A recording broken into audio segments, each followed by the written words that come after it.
ভারতে হিন্দুত্বের অভ্যুত্থান অবশ্যম্ভাবী না রাজনৈতিক নির্মাণ এক সমকালীন বিশ্লেষণ। ভারতের রাজনীতি বরাবরই বহুত্ববাদ, ধর্মনিরপেক্ষতা এবং পরিচয় রাজনীতির জটিল সংমিশ্রণ। স্বাধীনতার প্রাক্কাল থেকে বর্তমান সময় পর্যন্ত এই বিতর্ক চলমান। আজকের প্রেক্ষিতে হিন্দুত্বের উত্থান বিষয়টি নিয়ে আলোচনা করতে গেলে ইতিহাস, সমাজ মনস্তত্ত্ব এবং রাজনৈতিক বাস্তবতার সমন্বিত মূল্যায়ন প্রয়োজন।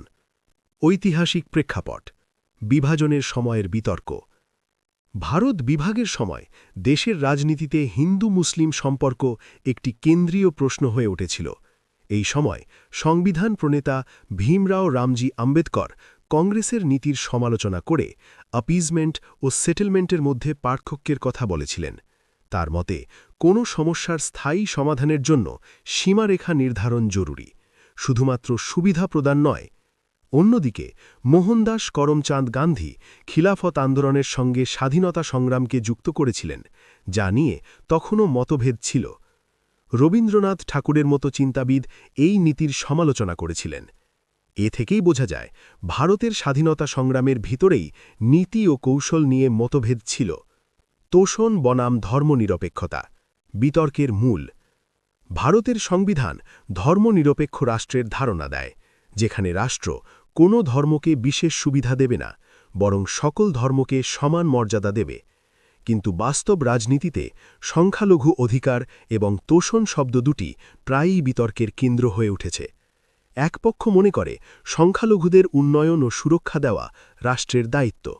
অন্য পক্ষের দাবি, এই নীতি কখনো কখনো ভোট ব্যাংক রাজনীতিতে পরিণত হয়। এই দ্বন্দ্ব থেকেই তোষণ বনাম ন্যায্য অধিকার বিতর্ক তৈরি হয়েছে। আধুনিক রাজনীতিতে পরিবর্তন। ২০১৪ সালের পর ভারতের রাজনীতিতে বড় পরিবর্তন দেখা যায়। নরেন্দ্র মোদীর নেতৃত্বে ভারতীয় জনতা পার্টি একক সংখ্যাগরিষ্ঠতা অর্জন করে।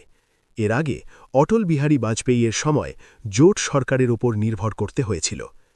এই পরিবর্তনের পেছনে কয়েকটি কারণ উল্লেখ করা হয়: উন্নয়নমুখী প্রচার, শক্তিশালী নেতৃত্বের চিত্র, সাংস্কৃতিক পরিচয় রাজনীতি, দীর্ঘদিনের রাজনৈতিক অসন্তোষ। অনেক বিশ্লেষক মনে করেন এই সময়ে হিন্দু পরিচয় রাজনৈতিকভাবে আরও সুসংহত হয়েছে। হিন্দুত্বের উত্থান, কেন এই প্রবণতা? হিন্দুত্ব শব্দটি মূলত সাংস্কৃতিক জাতীয়তাবাদের ধারণা, যা ভারতীয় সভ্যতার ঐতিহ্যকে গুরুত্ব দেয়। তবে এর ব্যাখ্যা বিভিন্ন হতে পারে। এই উত্থানের পেছনে কিছু গুরুত্বপূর্ণ কারণ তুলে ধরা হয়। ১. পরিচয় রাজনীতি। বিশ্বজুড়ে যেমন পরিচয় ভিত্তিক রাজনীতি বাড়ছে, ভারতেও ধর্মীয় ও সাংস্কৃতিক পরিচয় গুরুত্বপূর্ণ হয়ে উঠেছে। ২. সংখ্যাগরিষ্ঠের মানসিকতা। কিছু মানুষের মতে দীর্ঘদিন ধরে তাদের স্বার্থ উপেক্ষিত হয়েছে, এই ধারণা থেকেও প্রতিক্রিয়া তৈরি হয়েছে। ৩. রাজনৈতিক কৌশল। নির্বাচনী রাজনীতিতে আবেগ, পরিচয় এবং নিরাপত্তার প্রশ্ন গুরুত্বপূর্ণ ভূমিকা নেয়। ৪.